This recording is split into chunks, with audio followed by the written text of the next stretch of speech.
Alors, parmi celles qui montent au créneau sur les réseaux sociaux contre cette publicité, il y a Alice Cordier qui est porte-parole et militante du collectif Némésis. Bonjour Alice Cordier, merci d'être en direct avec vous. J'ai vu sur les réseaux sociaux que cette pub vous a fait bondir.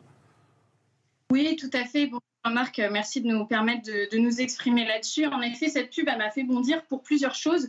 La première, c'est qu'on se rend compte déjà, enfin vraiment le premier truc flagrant, c'est que Sephora fait du marketing en surfant sur du buzz, sur un buzz qui est déjà très tendu. Le buzz sur l'abaya, parce que revenir sur la question du port du voile dans les compétitions sportives, c'est en fait la continuité des revendications qui vont tourner autour de l'abaya. Donc on voit qu'au lieu de calmer, de calmer un petit peu la société sur ces questions-là, Sephora prend un parti pris finalement et décide de remettre de l'huile sur le feu. La deuxième chose, moi, qui me fait bondir, c'est où était Sephora quand on parlait des femmes iraniennes? Où était Sephora quand on parle des femmes victimes de violences conjugales en France? Où est Sephora quand on parle du harcèlement sexuel? Et Sephora n'est pas là. Sephora ne s'est pas alliée avec d'autres mouvements féministes, puisque les hijabeuses se revendiquent en tout cas comme un mouvement pour l'émancipation des femmes, alors en les cachant derrière un voile, mais ça c'est presque une autre question. Donc où est Sephora dans ces choses-là? C'est du marketing, on s'en rend bien compte, et au lieu d'apaiser la société française, Sephora ne fait que rajouter de l'huile sur le feu, et en plus en jouant quand même avec des choses extrêmement perverse. Là, on parle quand même de revenir sur la décision du Conseil d'État. Donc, Sephora s'allie finalement avec quelque chose qui devient hors la loi, puisqu'on n'a pas le droit d'aller dans des compétitions sportives avec le hijab. Ça a été tranché. Pourquoi revenir là-dessus? C'est la première question que je me pose. Et puis la deuxième question, c'est pourquoi prôner finalement ça? Je veux dire, pourquoi rentrer dans cette continuité de revendications islamistes, hein? Parce que là aussi, on voit qu'on a un islam radical qui essaye de gagner du terrain, notamment en voulant être présent dans le sport, en voulant être présent avec la question de l'abaya à l'école.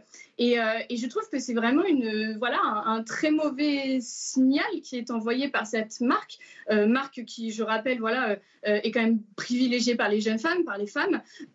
Juste, je finis mon propos très rapidement. Bon, quand on parle d'un islam rampant, je connais bien ces milieux-là parce que je suis issu des quartiers, donc je parle aux gens. La différence, c'est qu'eux, ils parlent pas aux gens, moi, je leur parle. La problématique qui se pose, c'est quoi? C'est de s'imaginer qu'il y a un islam organisé, rampant, qui arriverait. Ça, c'était en 90.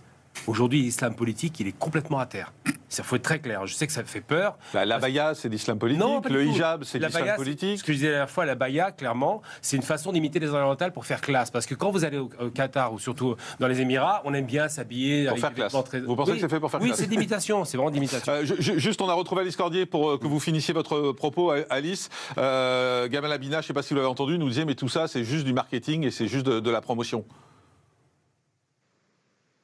Oui, alors moi j'ai entendu la fin de ce que disait ce monsieur. Moi je trouve ça ridicule. Enfin, je veux dire, c'est pas une question de classe ou quoi. Là on est face à quand même.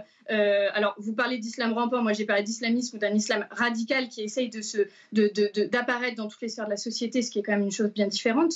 Et c'est vrai que, pardon, mais je sais pas, je vois pas dans d'autres religions, dans le judaïsme, je ne vois pas ces revendications revenir sur le devant de la scène.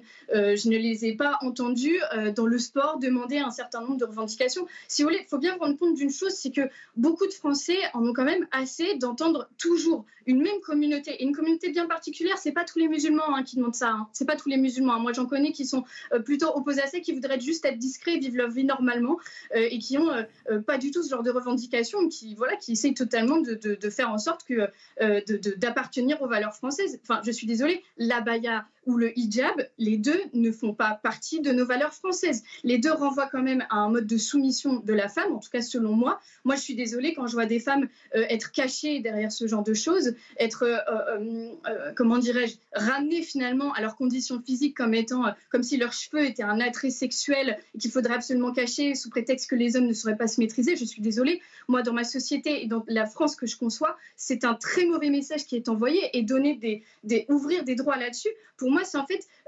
permettre finalement la construction d'une cage en bois doré autour des femmes. Moi, c'est comme ça que je le vois, monsieur. Je le vois pas du tout comme un symbole émancipateur. Et d'ailleurs, je vous mets même au défi. Le jour où une femme musulmane voilée commence à enlever son voile, on l'a vu avec l'affaire Ménel, elle se fait totalement huer, elle se fait totalement harceler sur les réseaux sociaux, et sa propre communauté la met de côté. Voilà, c'est ça la réalité aussi des femmes voilées. On l'a vu à plusieurs reprises. Moi, je vous incite vraiment à aller voir aussi, parce que vous dites que vous êtes quelqu'un de quartier. Moi, ça tombe bien, j'en fréquente beaucoup, contrairement à ce que vous pensez.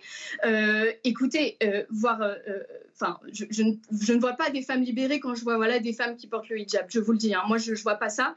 Et la deuxième chose, c'est que ça renvoie quand même à un islam extrêmement radical et à des revendications qui, selon moi, sont très loin des revendications d'émancipation telles que la société française les porte. Merci Alice Cordier, porte-parole et militante du collectif Némésis. Merci d'avoir été en direct avec nous, Julien.